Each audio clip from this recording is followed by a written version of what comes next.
We're headed to a realm against realm war. When Yahushua returns, like the scriptures clearly show, that it will not be a time of peace among the nations, but it's going to be war, chaos, and realms rising against each other. And when you even look up the word realm, it goes into kingdom or domain. But then you can look at another point of realm. You have the spirit realm and you have this reality realm.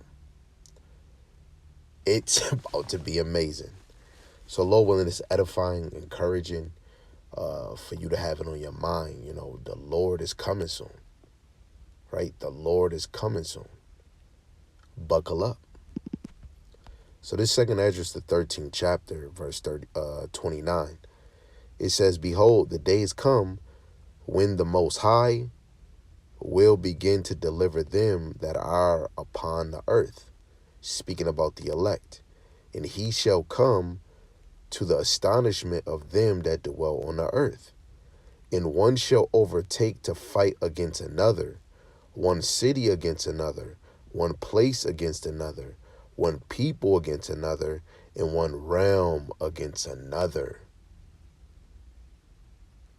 It's going to be something that has never been seen ever, right? From the MOTB all the way to the coming of Yahweh Shai, something you have never seen.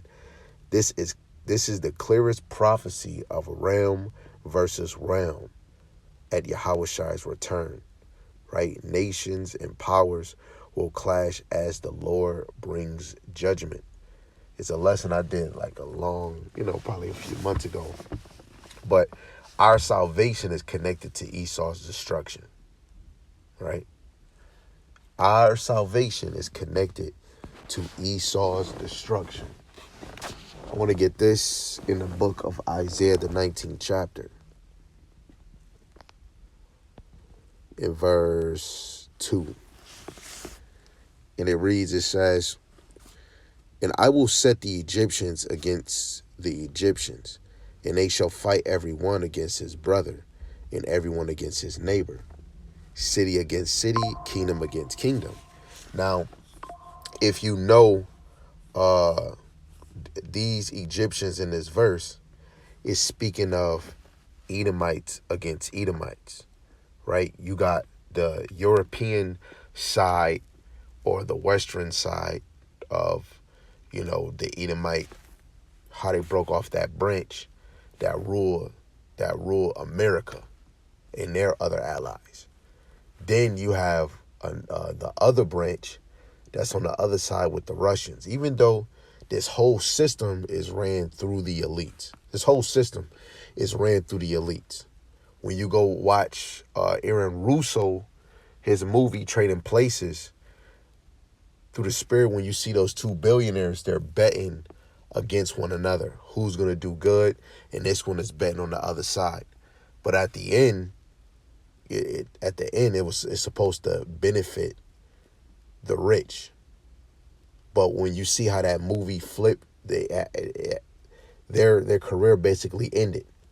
So it's the same with this. When all the fulfillment of what they're doing, which is really betrayed, is in the scriptures already. When they do these things and fulfill it, it's over for their kingdom. So the Egyptians, the top Egyptians that's going to be against each other is Babylon the Great, right? The mystery Babylon, which is America. Babylon means confusion. And the other one is the bear, Russia. Okay? So now let's go to Joel, the 3rd chapter. Chapter 3 in verse 9 to 11. It says, Proclaim ye this among the Gentiles. Prepare war. Wake up the mighty men. Let all the men of war draw near. Let them come up. Beat their plowshares into swords, and their pruning hooks into spears. Let the weak say, I am strong. Assemble yourselves and come, all ye heathen, and gather yourselves together round about. Thither cause thy mighty ones to come down, O Yahweh. Let the heathen be wakened, and come up to the valley of Jehoshaphat, for there will I set to judge all the heathen round about. Right? The Lord is setting them up. And again, we always is quoting and speaking about scriptures. The scriptures is leading everybody to their right place, right? Like when we go to Zephaniah, the first chapter. Let me see if I can find it. Okay, Zephaniah 1, starting at verse 6, it says, "Let them that are turned back from Yahweh Shemashai, and those that have not sought Yahweh Shemashai, nor require for him, hold thy peace at the presence of Yahweh Shem Yahushai, power, for the day of Yahweh Shemashai is at hand. For Yahweh Shemashai hath prepared a sacrifice, he hath bid his guests." Right? The guests from the 2/3, the guests from the Edomites, the guests from the Elamites, from all these heathen nations, right? They are a part of the guests, right? Which we'll know the big deliverance is in America, right? But it's gonna be in Israel, America, and there's gonna be other places that get nuked, that get touched by a nuke, a missile or something, right? But the main destruction is gonna be America and Israel. But Israel is going to be rebuilded again, right? Verse 8, it says, "And it shall come to pass in the day of Yahweh Shemashai's sacrifice, that I will punish the princes, the kings' children, and all such as are clothed with strange apparel." Right? The day of the Lord is going to be great for the elect's sake. And you have to know the Lord is going to do all his great pleasure. Right? Let's get that. Isaiah 46:10. Right? He declared this from the beginning. Isaiah 46:10 declared the end from the beginning, and from ancient times the things that are not yet done, saying, "My counsel shall stand, and I will do all my pleasure." Right? It's the Lord's pleasure to bring all the nations together. Right? However it's set up, it's the Lord's great pleasure. Right? When the fame of the word, MOTB, Jacob Trouble. However, this world is in chaos and shambles, how Jake treating each other, right? The love of many is gonna wax cold. It doesn't matter, because the Lord is gonna do all his pleasure, man. And this is part of the script. Right? Lord willing, we're not of that 2/3. That's what you better hope the Lord dealing with you. I believe it's Haggai chapter 2 and verse 22.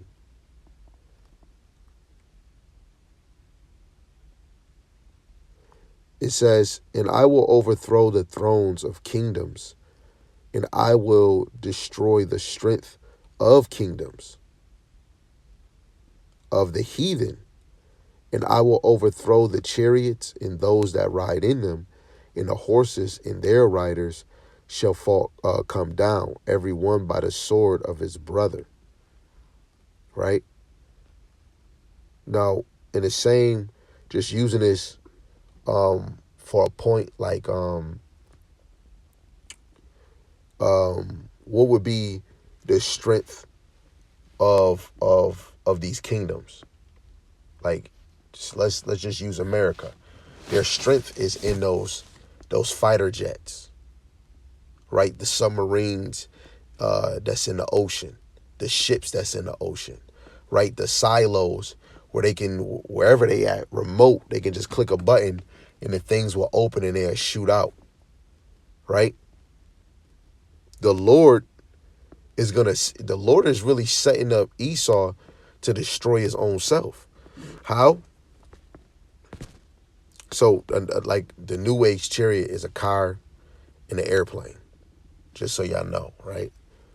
But because how war is now, unless it's like you go into the battle, like going with all the nations coming together, be fighting against each other, but simultaneously, when Hawashai come, they're gonna stop doing what they're doing, and they're gonna make war against Yahweh Shai, right? And to really destroy, especially a continent, a city, they could just drop a missile, a bomb, you know. But let's just get it. Isaiah 54 and 16, it says, "Behold, I have created the smith that blows," Salaki.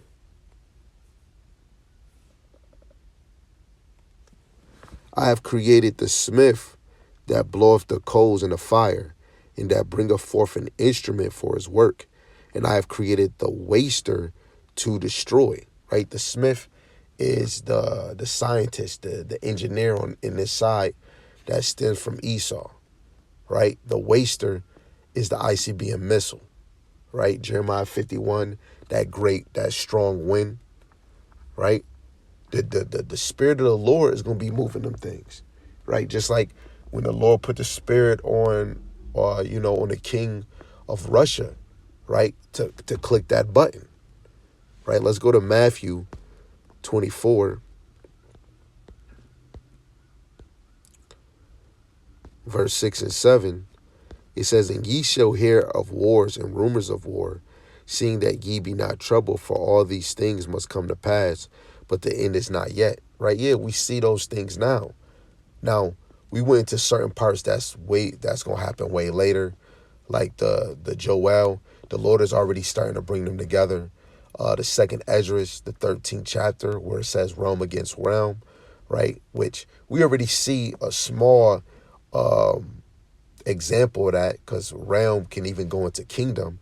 We see what Russia is doing to Ukraine, or America is doing this here, but in the all in, you have to put in your mind that it's going to be the spirit realm against this realm, right? Because the Esau is the end of this age. He's the end of this world. And Jacob's beginneth followeth by the lead of Yahweh Shai, right? Because that great deliverance is going to happen through Yahweh Shai when he comes back, right? And you got to think that the time of Jacob's trouble is going to be chaotic. But then leading into that World War III, and simultaneously where the nukes is in the air, and Yahweh Shai is coming like this, he's making a speedy delivery, but it's gonna be chaos. And I know a lot of you, Jake, can't see it right now, right? Y'all need to see it a day, a week, a few days to really know that it's chaos, and you still won't believe it. It doesn't have, the Lord sending you to warn it by the prophets. First and foremost, you need to receive that message. And then you prepare yourself, maintain your faith. Right? Verse 7, it says, "For nation shall rise against nation, and kingdom against kingdom, and there shall be famine, pestilence, and earthquakes in diverse places." Right? And we're already seeing that. We're seeing that at a high level, at a high rate, right? But eventually, it's about to crack down. All those things is signs that the Heavenly Father is about to send Yahweh Shai, right? So let's get this one. Revelations, the 17th chapter, verse 16 and 17, it says, "In the 10 horns which thou sawest upon the beast," which goes into like the EU, right? The European Union, which is NATO, right? "The 10 horns which thou sawest upon the beast, these shall hate the whore." That whore, Revelation 17:1, is that great city, which is America. "And shall make her desolate and naked, and shall eat her flesh and burn her with fire." This is the same place what we see in Isaiah, Jeremiah, when we read about the sacrifice that the Lord is going to make desolate. These allies is going to help make it desolate, because who else is shooting arrows, right? It's going to be Russia. It's going to be all the enemies that is against America. And this all stem after the MOTB was pushed. The whole earth is going to be pushed in a full digital motion. The whole earth, right? Verse 17, For the Most High have put in their hearts to fulfill his will and to agree and give their kingdom unto the beast until the words of the Most High shall be fulfilled. Right? And the beast goes back, it's just Esau as a whole. Right? The image is their new system, but that beast all goes back to the fourth beast in Daniel the 7th chapter, which is really Rome 2.0, right? And that just shows you even more that Esau is the end of the world. Esau is the beast, especially when you go back into history, Babylon and Timbuktu, right? You can find out what nation was ruling Rome. It was Edomites. Babylon and Timbuktu will show you that. Shoot, you can go do further information. You can even go chat GBT, right? You can go look into Wikipedia. It's so much information that you can go find out. The Edomites ruled the Greek Empire, and the Edomites ruled the Roman Empire, right? History merely repeats itself. The Lord had the Edomites come back into power to fulfill what was even said in Malachi, the first chapter, that they was going to rebuild the desolate places. So now, since we're in Rome 2.0, it's Edomites ruling this all over again. But this captivity is more advanced than ancient Rome because of technology, right? So the nations is going to be mad, especially the allies. Look what Donald Duck and these other elites is doing towards their allies. They're trying to hit them with the tariffs. But that's all leading to bring forth this MOTB, right? But closing points, even the allies of Babylon, Babylon the Great, America, will turn on her. Another example for realm against realm, kingdom against kingdom. But when you really see this, or when we even see little things, always know it's about to be a real realm against realm. Yahweh Shai coming from the fourth dimension where the Heavenly Father is, to come down here. That right there is going to be serious, and that's going to line up with Ronald Reagan said. We're gonna have a threat that's not even from this world. Come on, man. That's going to be a crazy moment, man. When Yahweh Shai comes, the world powers will be thrown into disarray. Nations will fight nations. Allies will turn on allies. Plain and simple. And the Most High will use that chaos to bring down Esau's kingdom and establish Yahweh Shai's righteous rule. And that example of the hill with Jacob, that's fulfilled through Yahweh Shai. Because through Yahweh Shai, he's going to bring Jacob's beginning. Right? Call Allah Yahweh Ba'Shem Yahweh Shai. Right? We're not those that want this kingdom to continue on going. We want this kingdom to end. We don't know. A lot of you, Jake, really don't know what peace is. You don't know what a vacation is. You don't even know you don't even know what rulership is. You don't even know what a kingdom mindset is, or a rulership mindset. You don't even know what that is. You don't even know what that look like. Right? Even though you got an Edomite example, but our rulership is in righteousness, in justice, under Hamashiach Yahweh Shai.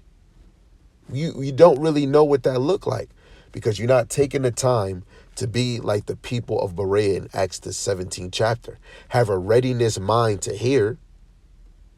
Search the scriptures daily to see if it was so. Every precept brothers is bringing out. Don't add ones that's in your mind unless you know that it lines up with it. But really sink into the precepts that's already brought out. Because the Bible is a puzzle. And you could go into a chapter, like we can go and read, you can read this whole 17th chapter, but it will go into different points. You know? You have to know how to break down this puzzle. Right? And I just want to clarify that. real quick. So he's at Revelation 17. I don't know if it's going to do it in. Okay, so you see it. So verse 1 of Revelation, the 17th chapter, all the way to verse 13 is going into the doom of Babylon, right? Babylon, ancient Babylon, was overtaken by the Persian Medes, right? And it didn't have no 10 horns like the fourth beast that you read in Daniel, the 7th chapter.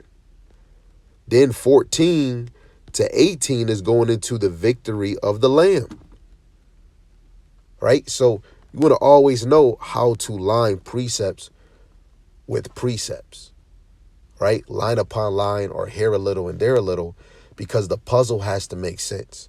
This is a song. If the song is not coming out wrong, guess what? We're going to have to redo it. We're going to have to make a correction video, right? But for today, this is really dealing with, it's going to be a realm against realm, right? Something you have never seen, right? I'm excited for this, but still I want to build on my faith, because there's obstacles in between that's set up to try your faith, you know? So with that, Lord willing, it's edifying, straight to the point. Lord willing, it was encouraging in some type of way and inspired for you to read some of these chapters or read some of these verses.